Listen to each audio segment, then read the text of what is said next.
मुंबई तक बैठक presented by planet Marathi, powered by MIDC, associate sponsor Agilus diagnostics, Chitale Bandhu and Global Saint Angelus group of companies या विशेष कार्यक्रमात आपलं पुन्हा एकदा स्वागत. सध्या राज्याच्या विरोधी पक्षातला एक प्रमुख, आक्रमक आणि धडाकेबाज चेहरा म्हणजे उद्धव बाळासाहेब ठाकरे.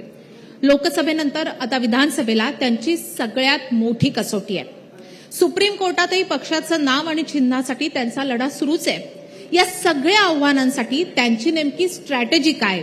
विधानसभेचा जागा वाटप ते महाविकास आघाडीचा मुख्यमंत्रीपदाचा चेहरा याबाबत त्यांची नेमकी भूमिका काय?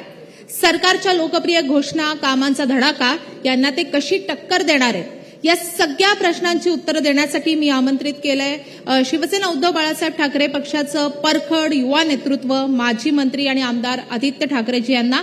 आणि त्यांच्याशी आता संवाद साधणार आहेत मुंबई तकचे संपादक साहिल जोशी सर आणि माझे सहकारी अनुजा धाकरस.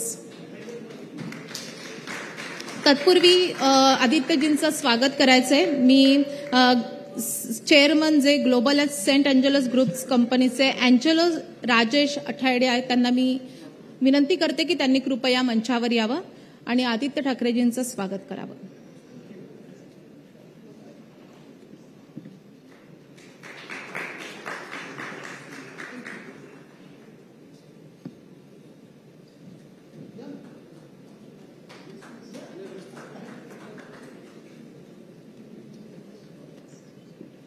आपण आता गप्पांना सुरुवात करूयात.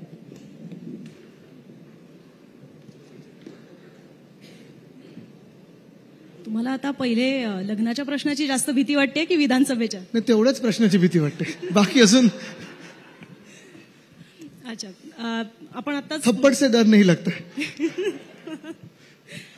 आपण आता नुकतंच लोकसभेच्या निवडणुकांमधून रिकव्हर झालोय, पण पुन्हा एकदा तुम्हाला परीक्षा द्यायची आहे. पण थोडंसं आपल्याला लोकसभेचं सुद्धा बोलावं लागेल. सो लोकसभेचे ज्या दिवशी 4 जूनला ऍक्च्युअल निकाल आले त्यावेळेला तुम्ही 21 वरनं 9 वर आलात याचं जास्त दुःख झालं की भाजप 23 वरनं 9 वर आली याचा जास्त आनंद झाला?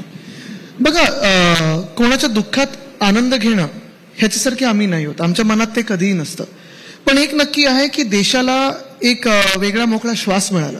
कारण जे साधारणपणे 350, 400 पार हे सगळं होतं. ज्या लोकांना वाटत होतं की ते संविधान बदलू शकतात, आणि अर्थात ती लढाई काही संपलेली नाहीये. म्हणजे संविधान जर बदलायचं जर कोणी सांगत असेल फेक नॅरेटिव्ह आहे, ती सुरुवात महाराष्ट्रापासून झालेली आहे. जे घटनाबाह्य सरकार, जे अवकाळी सरकार आपल्या डोक्यावर बसवलेलं आहे ते संविधानाला बाजूलाच ठेवून बसवलेलं आहे.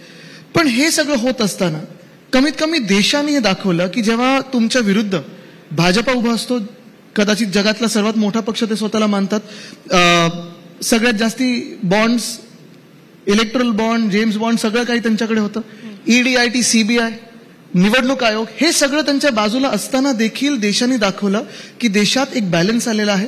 303 वरनं 240 म्हणजे कोणाच्या डोक्यात बस्ती जाऊ देत नाही हा देश, आणि सगळ्यांना जमिनीवर ठेवणारा देश आहे हे दाखवून दिलेलं आहे. कदाचित काही काही ठिकाणी जी गडबड झाली आहे, काही काही ठिकाणी आम्ही जे कोर्टात गेलोय, परवा पण ADR पण मला वाटतं कोर्टात गेलेलं आहे, ह्या गडबडी नसतं झालं तर इंडिया आघाडीचं सरकार जे आता 6 महिन्यानंतर बसणार आहे ते आत्ताच बसलं असतं. आणि अजून एक मोठा फरक पडला तो म्हणजे भाजपमध्ये अनेक नेते जे दबून होते, जे नाराज होते, त्यांनी आनंदाने फोन केला आणि अभिनंदन केलेलं. नाव सांगू शकाल काय? कशाला? महाराष्ट्रातले की वरचे सुद्धा? देशभरातले.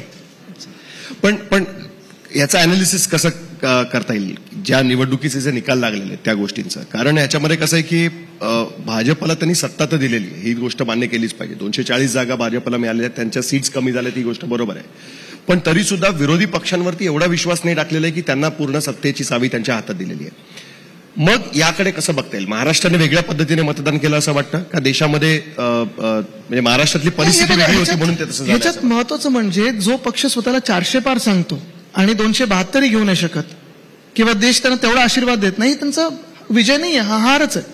जे नेते खरोखर ते खरं तर त्यांनी राजीनामा द्यायला पाहिजे होतं. भाजपमध्ये ही चर्चा सुरू आहे असं माझ्या कानावर आहे, मला माहित नाही, त्यांच्या अंतर्गत राजकारणात मला जायचं नाहीये. पण मूळ मुद्दा हा आहे की आज आपण पाहतोय देशामध्ये जे विरोधी पक्ष आज आपण पाहतोय समोर आहे, नीटची परीक्षा कॅन्सल होणं, पोस्टपोन होणं, अनेक गोष्टी पार्लमेंटमध्ये ज्या विरोधी पक्षाला आवाज मिळाला, गेले 10 वर्ष ना विरोधी पक्षामध्ये आवाज होता ना भाजपमध्ये आवाज होता. आणि हेच मी सांगतोय, कुठे ना कुठेतरी हा बॅलन्स येणं गरजेचं आहे. देशातला प्रत्येक राज्याचा आवाज तिथे ऐकणं गरजेचं आहे. प्रत्येक राजकीय प्रवाहाचा, राजकीय पक्षाचा आवाज तिथे ऐकणं गरजेचं असतं. कारण हा देश नुसतं काही दिल्लीतून चालणारा देश नाहीये. वेगळ्या वेगळ्या राज्यातून तिथे निवडून देतो. आणि भाजपाला ज्यांच्या सोबत जायला लागलेलं आहे, टीडीपी असेल, जेडीयू असेल, मांझी असतील, चिराग पासवान असतील, त्यांना संपवण्याचा प्रयत्न भाजपने केलाच होता. आणि हे सगळे हिंदुत्ववादी पक्ष आहेत का? पण हे तर आता राजकारणाचं एक रूपच झालंय ना, की तुम्हाला सुद्धा काँग्रेस बरोबर जावं लागतंय, शरद पवारांबरोबर जावं लागतंय, तसं भाजपला त्यांच्या बरोबर जावं लागतंय कुठे. मग हे जर होत असेल, मग भाजपने आम्हाला हिंदुत्व काय असतं ते शिकवू नये. पण तरी सुद्धा अनालिसिस तर हेच दाखवत आहे ना, की अनेक मतदारसंघ असे आहेत की जिथे अल्पसंख्याक समुदायाची मतं तुम्हाला पडली नसती तर तुमचे उमेदवार निवडून आले नसते. दक्षिण मुंबई असेल किंवा दक्षिण मध्य मुंबई असेल, हे दोन खास करून मतदारसंघ जर आपण बघितले तर इकडे तुम्ही कसं बघता? आता अनेकांचं म्हणणं की आता त्या पद्धतीची बघतच नाहीये. महत्वाची गोष्ट म्हणजे ते आपल्या देशाचे नागरिक आहेत, पण बांगलादेशमधले जे अल्पसंख्याक आहेत त्यांच्याबद्दल भाजपच्या मनात काय आज? 5 वर्षापूर्वी त्यांच्याच नावावर भाजपाने इथे राजकारण करण्याचा प्रयत्न केला. सीए, एनआरसी, हे ते. सीए तर लागू झालं, मग का तिथे जात नाहीत? जे आम्हाला प्रश्न विचारतात घरी बसून ट्विटरवर, तिथे का नाही बघत? म्हणून हे जे प्रश्न ना, मायनॉरिटी, मेजॉरिटी, हा समाज, तो समाज, हा धर्म, जात, आम्ही हे कधी जातपात धर्म बघत नाही. आमचं जे गाणं आहे शिवसेनेचं ते जातपात धर्म, शिवसेना, शिवसेना, शिवसेना. आणि म्हणून देशाच्या नागरिकांनी जे काय आहे ते मतदान केलेलं आहे आणि समोर आहे आपलं. अयोध्येत काय झालं? पण आपण मताधिक्यासंदर्भात सुद्धा बोलायला हवं, कारण की तुमचा खरं तर माझ्या मते लोकसभा निवडणुकांनंतर पहिल्यांदाच असा सविस्तर इंटरव्ह्यू होत असेल, तर तुमच्याच मतदारसंघामध्ये इतर वेळी त्यांनी घेतलेलं आहे असंच बसून. पण तुमच्याच मतदारसंघामध्ये वरळीमध्ये खूप कमी मार्जिन मिळालेलं आहे तुमच्या त्यावेळेसच्या उमेदवाराला आणि आत्ताचे खासदार अरविंद सावंत यांना. त्याचं काही तुम्ही अनालिसिस केलं की तुम्ही तिथले आमदार काम करतो, अनालिसिस करत नाही. फायनली मतदान कसं करायचं, किती करायचं? मुंबई 20 मेला जास्तीत जास्त आपला जो मराठी टक्का होता तो कुठे होता? गावी होता, कुठे होता? मला वाटतं हे सगळं, कारण 20 मे साधारण आपल्या सगळ्यांचे सुट्ट्यांचे दिवस असतात. पण मला वाटतं त्या अनालिसिसमध्ये न जाता आता पुढचा जो टप्पा आहे ह्याच्याकडे बघणं गरजेचं आहे. तुम्ही 1 मताने जिंका, 1000 मतांनी जिंका, लाखभर मतांनी जिंका. तसं पाहिलं गेलं तर मताधिक्य वरळीचं असेल, तुम्ही कुठच्याही दुसऱ्या मतदारसंघाचं घ्या, हे तर आहेच. पण त्याच्याही जास्ती मला वाटतं अनालिसिस झालं पाहिजे वाराणसीच्या मतधिक्याचं. स्वतः प्रधानमंत्री महोदय ज्यांनी 10 वर्ष बहुमताचं सरकार चालवलं दिल्लीत, जेवढं केंद्रीकरण त्यांच्या सत्तेत झालं तसं कधीही आपल्या देशात झालं नव्हतं. पीएमओ जेवढं स्ट्रॉंग होतं, पीएमओ मिरर त्यांनी तिथे वाराणसीत केला होता, ते 3दा मागे होते निवडणुकीत. तर मला वाटतं हा एक महत्वाचा प्रश्न आहे की ठीक आहे, आमच्या सगळ्या मतदारसंघांचं आपण अनालिसिस करूच, पण जे भाजपाचे चेहरे होते, जे 400 पारकडे बघत होते, ज्यांनी 10 वर्ष देशाला कुठच्या कुठे म्हणजे विश्वगुरू केलं, त्यांच्या मतदारसंघात ते 3 वेळा मागे का होते? हा देखील एक प्रश्न आहेच. नाराजी तिथे काय? हा देखील एक प्रश्न आहेच. अयोध्येत का हरले? हा देखील एक प्रश्न आहेच. आणि मग मला वाटतं की आता अनालिसिस करत असताना एक देशातला अनालिसिस झालं पाहिजे की खरोखर जे एडीआरनी विषय मांडलेला आहे, जी गफलत झाली असेल, ईव्हीएम बद्दल असेल, मतमोजणीमध्ये असेल, जसं आता आम्ही उत्तर पश्चिम मतदारसंघाबद्दल कोर्टमध्ये गेलेलो आहे, हे सगळं कोर्टात तर उघड होईलच. पण आपण हा देखील आता विचार केला पाहिजे की इथून पुढे जात असताना, कारण मी साधारणपणे नेहमी पुढचं बघतो, मागचा अभ्यास तर आपण करत असतोच आणि करायला पाहिजे, पण पुढे जात असताना गेल्या 2 वर्षामध्ये आपल्या राज्याचं अनालिसिस काय हे बघायला पाहिजे. आणि पुढच्या 2 महिन्यात किती आता आपल्याकडे काय काय योजना येणार आहेत सरकार बदलायच्या आधी, ह्याचा एक विचार आपण केला पाहिजे. ह्यानं आपण ह्या गडबडीत जायचं की आता नवीन महाराष्ट्र जो घडवायचा आहे त्याच्यावर मला वाटतं विचार करणं गरजेचं आहे. पण पुढचाच विचार करायचा आहे, म्हणून की तुम्ही पण आता विधानसभा निवडणूक लढवालच आणि तुम्ही मधल्या काळामध्ये खरं तर अनेक आव्हानं दिलेली होती, ठाणे कल्याणमध्ये जाऊन सुद्धा. सो आता अजूनही आहेत ती आव्हानं मी दिलेली आहेत, मागे वळणार प्रश्न आहे की आता सुद्धा वरळी आणि आणखीन एक मतदारसंघ तुम्ही निवडाल का? म्हणजे 2 मतदारसंघांमधनं तुम्ही निवडणूक लढवाल? आता तरी जसं पक्ष सांगेल तसं आहे, पण त्याच्या अगोदर आपल्याला तुमची इच्छा असेल? माझी इच्छा कुठून लढायची, मला पक्ष सांगेल तिथून लढायची तयारी आहे. पण तुम्हाला सांगतो वरळी सोडणार की नाही? अजून नाही, वरळी तर सोडू शकतच नाही, कारण तिथे अजून काम बाकी आहे, काम करत आहोत आम्ही. कारण सरकारमध्ये जे आम्ही काम करत होतो, जे एका वेगळ्या वेगाने काम करत होतो, पोलीस हाऊसिंगचा विषय आहे. बीडीडी आता आमचा पहिला फेज डिसेंबरपर्यंत, जे आम्ही 1 ऑगस्ट 2021 सुरू केलेलं, पहिला टप्पा डिसेंबरमध्ये चावी वाटप होईल. अनेक गोष्टी ज्या आम्ही सुरू केल्या होत्या, जास्तीत जास्त आपण पाहताय विकासाची कामं वरळीत आम्ही सुरू केली होती, ती आता पूर्णत्वाला आलेली आहेत. पण हे करत असताना आपल्याला आठवत असेल, मागच्या वेळी मी इथेच बसून एक चॅलेंज दिलं होतं आणि ते नंतर आले पण नव्हते, आधी पण नाही आले, मी बोलल्यानंतर पण आले नव्हते, अख्खा दिवस ते दिल्लीला पळून गेले होते. नाही, आज आले होते, पण आले होते, ठीक आहे, चांगलं. नाही, मुद्दा असा पण आज मग तुम्ही थांबायला पाहिजे होतं, चर्चा झाली असती. नाही, पण मुद्दा असा आहे की तुम्ही ठाण्याला जाऊन इलेक्शन लढायला तयार आहात का? आता पक्ष जसं सांगेल तसं. तुम्ही चॅलेंज दिलं होतं त्याच्यामध्ये, मी तर चॅलेंज त्यांना दिलेलं आहे, वरळीतून या लढा.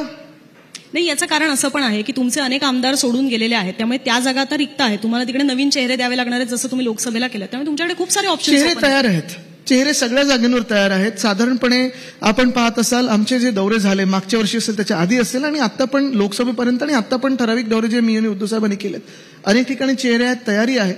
आणि जसं पक्ष आदेश देईल जशी आघाडीचं रूप आपल्याला दिसेल तसं लढू.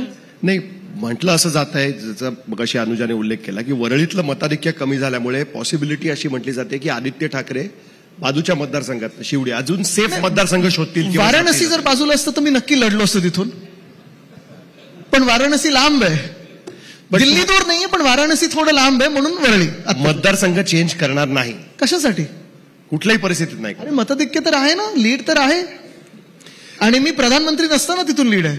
एक प्रश्न आम्हाला सतत आमच्या पण मनात येत होता की शिवसेना कन्फ्युज्ड वाटते का, की कधी सेक्युलर कधी हिंदुत्व? नक्की, म्हणजे त्यांच्याकडे जे त्यांनी नाव चोरलेले शिवसेना ते लोक कन्फ्युज आहेत, 100% आहेत. पण शिवसेना उद्धव बाळासाहेब ठाकरे ही कन्फ्युज नाहीये. शिवसेना उद्धव बाळासाहेब ठाकरे कन्फ्युज आहेत का?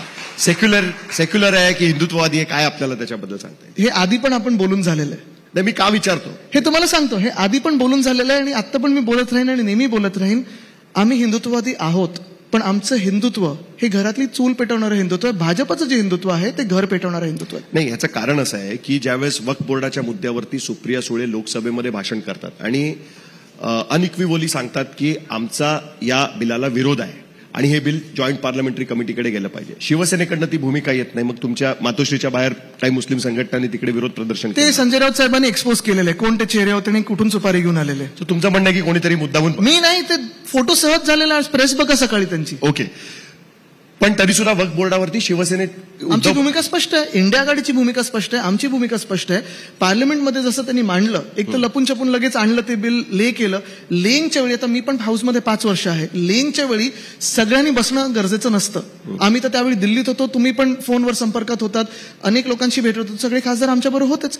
पण महत्वाची गोष्ट हीच आहे की आमचं देखील स्पष्ट म्हणणं आहे की हे जेपीसीकडे जाऊ दे, ह्याच्यावर चर्चा झाली पाहिजे, देशभरात चर्चा झाली पाहिजे. आणि वक्फ बोर्डच्या ज्यावेळी आपण बोलतो ना, त्यांच्या बोर्डामध्ये जात तर राहतच आहे भाजपवाले, पण केदारनाथ बद्दल काय? स्वतः शंकराचार्य बोललेले आहेत की तिथे 300 किलो सोनं आपल्या केदारनाथ मंदिराचं चोरीला गेलेलं किंवा कुठे गायब झालेलं आहे, की कुठे ते अकाउंटेबल नाहीये. त्याच्याबद्दल काय? अयोध्येत जे पाणी भरलं किंवा छतातून गळती लागली, तो कोणाचा बोर्ड आहे? तिथे सरकारी बोर्ड नाहीये.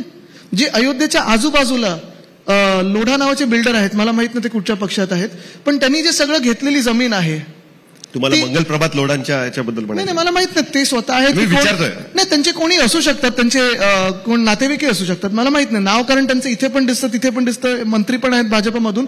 पण भूमिका ही आहे किंवा प्रश्न हा आहे की त्यांनी जी जागा घेतलेली आहे, तिथे हजारो एकरची जागा घेतलेली आहे, तिथे धाम बांधण्यासाठी घेतलेलं आहे, आश्रम बांधण्यासाठी घेतलेलं आहे, मोफत सगळे आपण जे तिथे तीर्थयात्रा करू त्याच्यासाठी घेतलेलं आहे, की बिल्डिंग बांधण्यासाठी घेतलंय?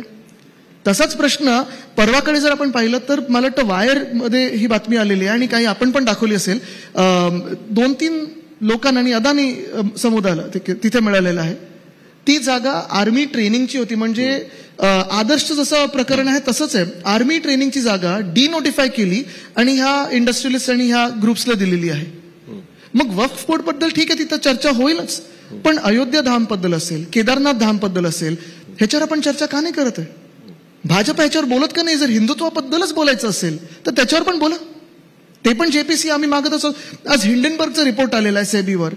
म्हणजे ठीक आहे, एक गोष्ट आहे की तुम्ही वक्फ बोर्डमध्ये आहे की नाही, अयोध्या धामचे ट्रस्टी आहेत की नाही, हे सगळा वेगळा विषय झाला. पण जो अदानी समूहाचा विषय आहे, जो हिंडनबर्गचा विषय आहे, जो सेबीचा विषय आहे, त्याच्यावर चर्चा का नाही होतं? त्याच्यावर तर आम्ही जेपीसी मागत आहोत, ती चर्चा होऊ द्या. आता तुम्हाला एक साधं उदाहरण देतो, आपल्या महाराष्ट्रातलं उदाहरण देतो. वक्फ बोर्ड आहे, अयोध्या धाम बद्दल आहे. एकविरा देवी जी आमची कुलदैवत आहे, तिथे आमचं सरकार असताना आम्ही काही सोयी सुविधा नीटनेटके ते फर्निक्युलर वगैरे करत होतो, स्थगिती मिळाली. कितीतरी मंदिरं ज्यांना आम्ही फंड दिला होता, स्थगिती दिली या सरकारने. का? काही धार्मिक कामं नाही आहेत? खरं तर तुम्ही मगाशी आता एका उत्तरामध्ये सुपारी असा उल्लेख केलात आणि मधल्या काळामध्ये अनेकदा त्याच्यावर आरोप प्रत्यारोप होत आहेत. 2019ला किंवा त्याआधी सुद्धा खरं तर तुमच्या विरोधामध्ये म्हणजे स्पेशली आपण 19च बोलू की काकांनी तुमच्या उमेदवार दिला नव्हता तुमच्या विरोधामध्ये. यावेळेला मात्र ते वरळीमध्ये संदीप देशपांडेंसाठी उमेदवारीचा प्रयत्न करतायत किंवा त्यांची उमेदवारी जाहीर होईल असं बोललं जात आहे. तुम्ही मुंबईत अक्षर चावडीवर आला होता तेव्हा तुम्ही असं म्हटलेलं होतं की आम्हाला एक लक्ष्मण रेषा आखून दिलेली आहे की काकावर किंवा त्यांच्या विरोधात काही बोलणार नाही. सो हे तोपर्यंत ठीक होतं जोपर्यंत काकाने आपल्या विरोधात उमेदवार दिला नव्हता. आता जेव्हा वरळीमध्ये मनसे सुद्धा उतरणार आहे तेव्हा काका पण सुपारीबाज झाले. नाही, राजकीय वादविवादात आमचे संस्कार बदलत नाहीत. जे घरी शिकवलेलं ते तसंच राहणार. पण आता त्याच्या पलीकडे गेलं ना. आपण बघितलं की राज ठाकरे तिकडे मराठवाडा दौऱ्यावर होते तेव्हा काही लोकांनी सुपाऱ्या फेकल्या. तुमचं म्हणणं होतं की शिवसेनेचे नाही. ठाण्यामध्ये आपण बघितलं काल आणि आज मध्ये आमचं स्पष्टीकरण आलं. काल पण मी बोललो होतो. बरोबर आहे ना. पण ठाण्यामध्ये आपण बघितलं ना काय झालं. जे झालं ते झालंय. आता काल पण झालं. आज संजय राऊत साहेब काल बोललेले आहेत. मला वाटतं दोन्हीकडून स्टेटमेंट आलेले आहेत. महत्वाची गोष्ट ही आहे, तुम्हाला सांगतो काय होणार आहे की सगळेच पक्ष निवडणुकीत उतरणार आहेत. माझ्यासमोर कोणी भाजपचा येऊ दे, कुठच्याही पक्षाचा येऊ दे, सपोज कोणाची काही युती झालीच नाही, आघाडी झालीच नाही, सगळे 6च्या 6 पक्ष किंवा 8, 2 ज्युनियर पक्ष, कोण सब पक्ष, असे सगळे लढले. भांडणात किती वेळ घालवायचं? मला वाटतं हे आपण ओळखून घेतलं पाहिजे आणि सगळ्याच कार्यकर्त्यांनी ओळखून घेतलं पाहिजे. सगळ्याच कार्यकर्त्यांनी ओळखून घेतलं पाहिजे की वादविवाद आणि राजकीय गोष्टी या होऊ शकतात, पण ही निवडणूक आहे, युद्ध नाहीये. आपण एकाच राज्यातले आहोत. लढायचं की निवडणूक लढायची, हा फरक आपण ओळखणं गरजेचं आहे. आणि म्हणून तुम्हाला सांगतो आताची परिस्थिती बघा. आता लोक एकमेकांचा चेहरा पण बघत नाहीयेत. एक काळ असा होता की तुमचं इतर पक्षातल्या, आता तुम्ही पंकजाताईंना हे केलं पण भाजपच्या अनेक नेत्यांबरोबर तुम्ही नक्कीच. पण ते भाजपचे नेते झाले कधी?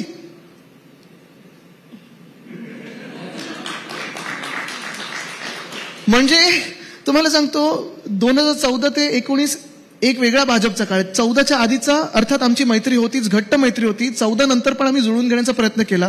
14 मध्ये भाजपाने युती तोडली होती, आम्ही नाही.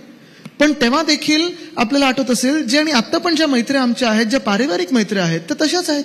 कारण ती भाजप ही वेगळी होती, ती वाजपेयी साहेबांची भाजप होती. इथे प्रमोद काका आणि मुंडे काका होते. आजची जी भाजप आहे, जे पहिले 5 चेहरे तुमच्या समोर येतात भाजपचे टीव्हीवर 2019 नंतरचे, ते कधी इम्पॉर्टंट आहेत विचारा त्यांना. आणि ते मनापासून भाजपचे आहेत का? उद्या भाजपची सत्ता गेल्यानंतर ते त्यांच्या होम पार्टीत जाणार नाहीत का विचारा. नाही, पण पक्षामध्ये लोक येत जात असतात. तुम्ही बरोबर आहे ना.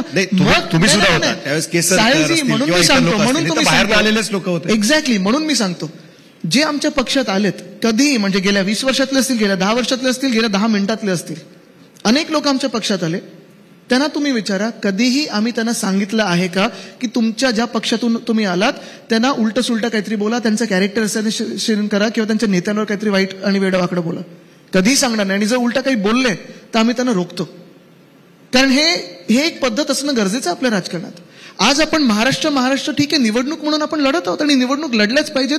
वेगळ्या वेगळ्या विचारधारा आहेत, आपले वेगळे वेगळे विचार असतात, ते लढलेच पाहिजेत. पण हे करत असताना आपण पाहत आहोत गेल्या 2 वर्षामध्ये जास्तीत जास्त उद्योग हे गुजरातला गेलेले आहेत.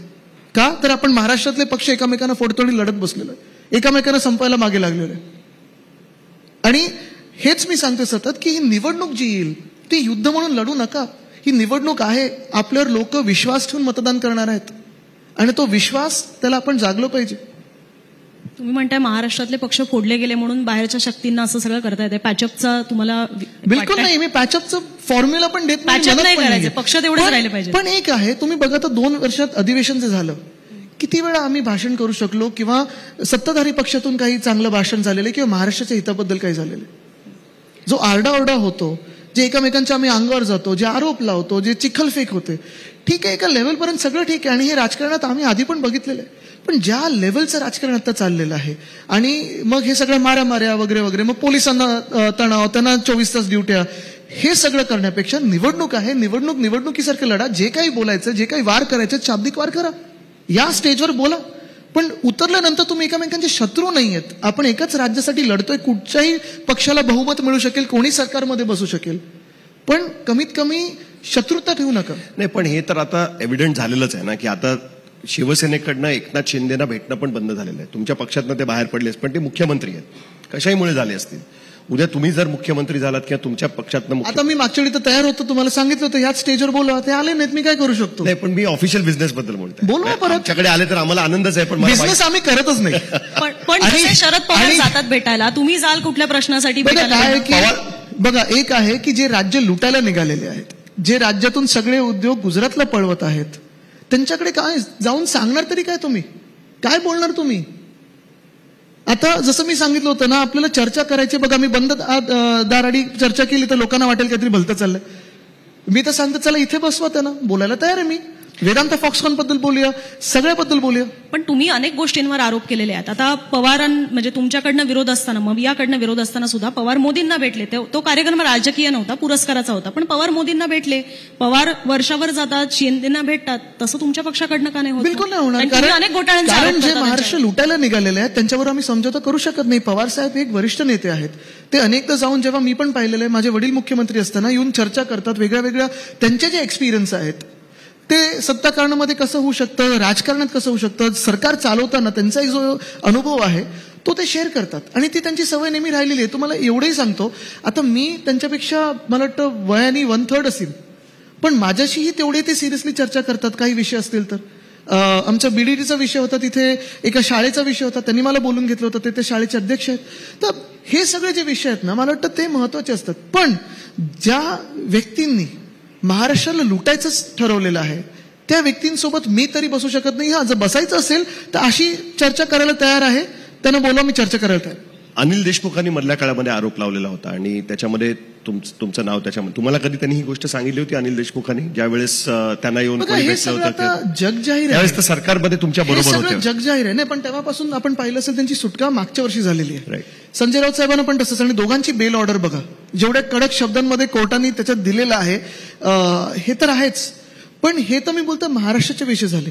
आता पुढे बघत असताना सेबी बद्दल काय करायचं सांगा. अनिल देशमुख जी आमदार आहेत, विरोधी पक्षात आहेत, त्यांच्यावर आरोप झाले, कोर्टाने ज्यांनी त्यांना अटक केलेली होती त्यांना झाडलं, सोडलं, सगळं झालं. पण सेबी बद्दल काय करायचं सांगा. जेपीसी लागली पाहिजे की नाही लागली पाहिजे? सेबी केवढे गुंतवणूकदार सेबीवर विश्वास ठेवून करत असतात गुंतवणूक. त्या मुद्द्यावरती तुम्ही महाविकास आघाडीमध्येच एकत्रित हे दिसत नाही. शरद पवारांनी स्पष्टपणे सांगितलं होतं हिंडनबर्ग रिपोर्टवरती विश्वास ठेवण्याची अजिबातच गरज नाही. तुमची भूमिका वेगळी आहे. पण आता जे रिपोर्ट आलेला आहे सेबी बद्दल, चौकशी तर होऊ द्या, मग विश्वास आम्ही ठेवू की नाही ठेवू हा देशाचा विषय आहे. ठीक आहे.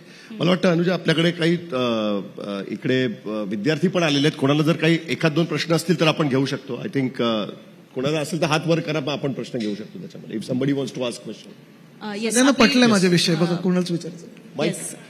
तो माईक आपण तिकडे जाईपर्यंत मी एक पुढचा प्रश्न घेते, कारण तुमचं विजन काय आहे हे सुद्धा समजून घेणं गरजेचं आहे. कारण तुम्ही आता निवडणुकांना सामोरं जाणार आहात.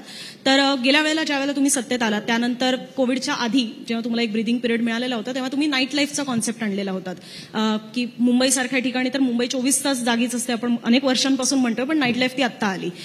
त्याच्यानंतर तुम्ही पर्यावरणाचे मुद्दे अनेक मांडत असता. सो आता सुद्धा तुम्हाला पुन्हा एकदा आमदार होण्याची संधी मिळाली तर महाराष्ट्रासाठी तुमच्या पक्षाचं विजन काय असणार आहे? तुमचं स्वतःचं वरळीसाठी काय विजन असणार आहे? आमदार की मंत्री?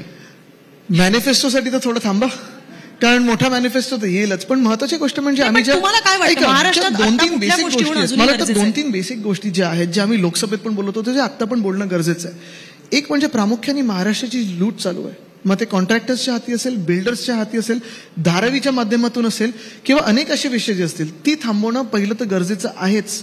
आज आपण पहा, महाराष्ट्रात परिस्थिती अशी उद्भवलेली आहे की 17,000 पदांसाठी 17 लाख ऍप्लिकेंट्स येतात पोलीस भरतीसाठी. बरं, त्यांना ऍप्लिकेशन करून त्यांचे ट्रायल कधी होतात? पावसात 2-3 जिल्ह्यांमध्ये त्याच्यावरही आंदोलन झालं. झोपायला कुठे मिळते तर मरीन ड्रायव्हर आणि जोगेश्वरीच्या पुलाच्या खालती. आणि ह्या लोकांकडून तुम्ही 24 तासाच्या ड्युट्या करून घेणार आहात. तसंच जर पाहायला गेलं तर महाराष्ट्रात जे उद्योग येणारे होते, वेदांत फॉक्सकॉन असेल, एअरबस टाटा असेल, बल्क ड्रग पार्क असेल, मेडिकल डिव्हाइस पार्क असेल, हे अनेक उद्योग आपल्याला त्यावेळी काय सांगितलं होतं घटनाबाह्य मुख्यमंत्र्यांनी की माझं बोलणं झालंय वरती आणि ह्याच्यापेक्षा मोठा उद्योग येणार आहे.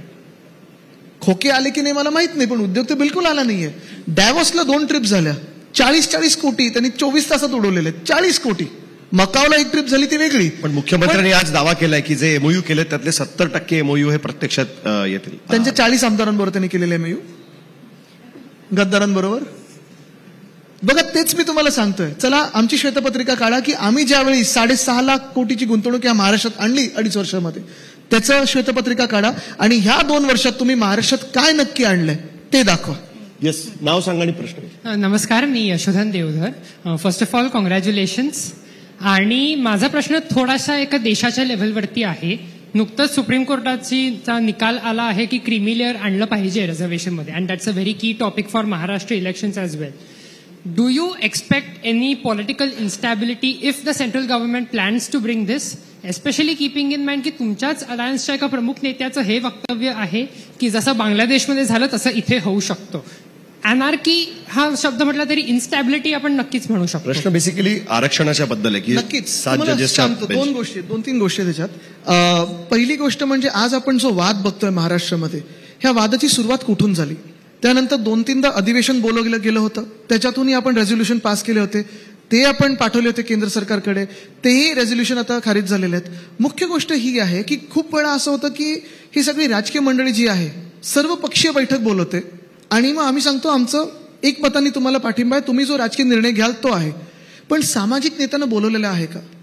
सर्व सामाजिक नेत्यांची अजून बैठक का नाही झालेली आहे? मला वाटतं तो एक विषय होईल. कारण असे जे विषय असतात ना, क्रीमी लेअर असेल किंवा मराठा आरक्षण असेल किंवा धनगर आरक्षण असेल, ओबीसी मधून देणार की नाही देणार, ह्याच्यासाठी एक पारदर्शक चर्चा झाली पाहिजे, सामाजिक नेत्यांना बोलवलं पाहिजे. पण आरक्षण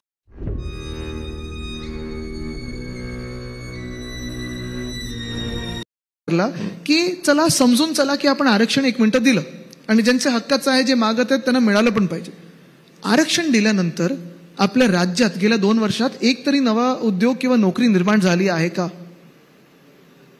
कशात तुम्ही आरक्षण देणार आहे? मुख्य गोष्ट ही आहे. आणि बांगलादेशमध्ये जे घडलं ना, त्या 2-3 गोष्टींमुळे घडलं. एक तर जो आता तो आरक्षणाचा विषय होता तो होता. दुसरी गोष्ट म्हणजे बांगलादेश ही एक इमर्जिंग इकॉनॉमी होती आणि नक्की आहे, अजून तरी आपण मानतो की इमर्जिंग इकॉनॉमी आहे. पण नुसतं इमर्जिंग इकॉनॉमी असून आणि असे विषय सोडून नाही होत, तर त्याच वेळी त्यांनी जो काही लोकांचा आवाज होता तो दाबण्याचा प्रयत्न केला, डेमोक्रेसीला क्लॅम्पडाऊन केलं आणि तिथे गडबड होते. हे विषय जगभरात जर तुम्ही पाहाल ना, आजच मी पुस्तक एक वाचलं पूर्ण म्हणजे संपलं, जे मी आपल्याला सांगत होतो, 10 rules of a successful nation.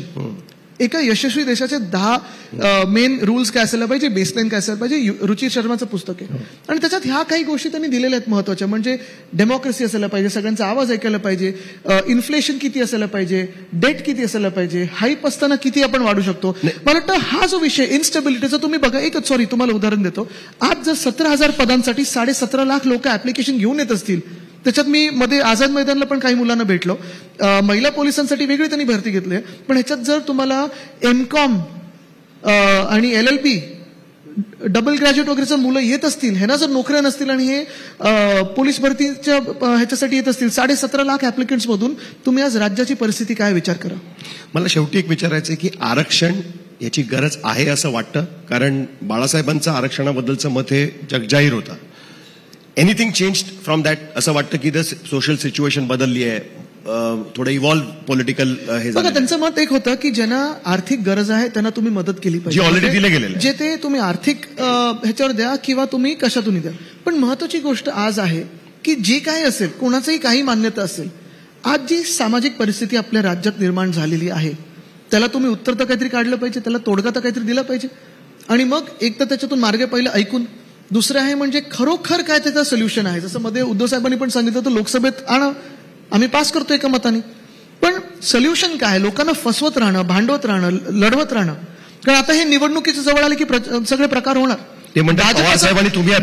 भाजपाचं हे कार्ड आहेच ना, पहिलं हिंदू मुस्लिम, मग हिंदूंमध्ये जातींमध्ये वाद आणि सगळं काही चाललं ना तर इंडिया पाकिस्तान. चायनावर बोलायला तयार नसतात, पवारसाहेबांनी तुम्ही चायनावर बोलायला तयार नसतात.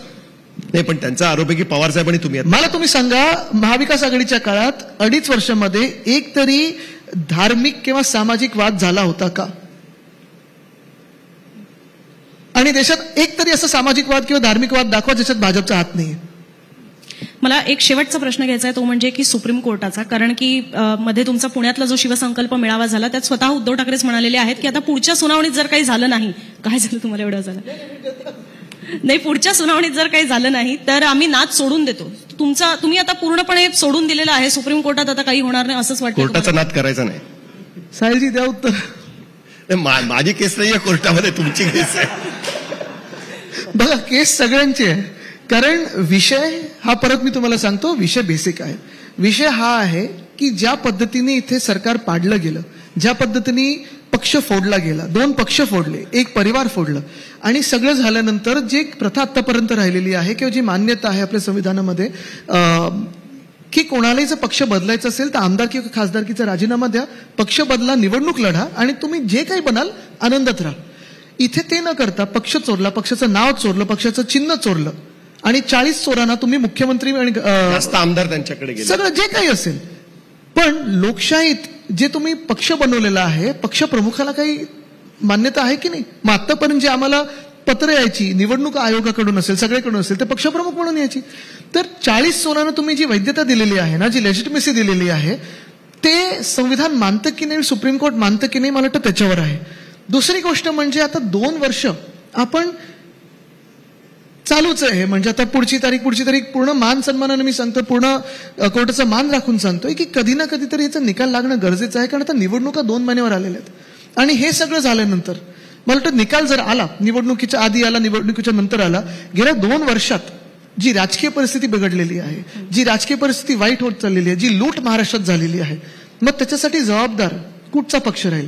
आणि हे जे आमच्यासोबत घडलेलं आहे, हे बघा, मी नुसतं शिवसेना म्हणून विचार करतच नाहीये. मी अजून कोर्टावर विश्वास आहे का? असायलाच पाहिजे ना आपल्या देशात, हे म्हणणं गरजेचं आहेच. विश्वास असेल, पण आता तुम्ही त्याचा फॉलोअप फार घेणार नाही. तुम्ही आता विधानसभेत कधी ना कधीतरी निकाल लागेला, विश्वास आहे. पण खरंय, पण तुम्हाला एक सांगतो की हे कोणाबरोबरही घडू शकतं. जेव्हा इंडिया आघाडीचं सरकार येईल, आम्ही अशा राजकीय मनाचे नाही होत, पण उद्या भाजपबरोबर पण घडू शकतं की कमळ कोणतरी भलताच घेऊन गेलं. चिखलमध्ये कुठेही जाऊ शकतं ना कमळ. तर मूळ प्रश्न हाच आहे की ही राजकारणाची पद्धत, चला कोर्टात एक निकाल येईल तेव्हा येईल, निवडणुकीत येईल केव्हा येईल, आपल्याला सर्वांना हे राजकारण मान्य आहे का? मला वाटतं ती बेसलाईन आज आहे.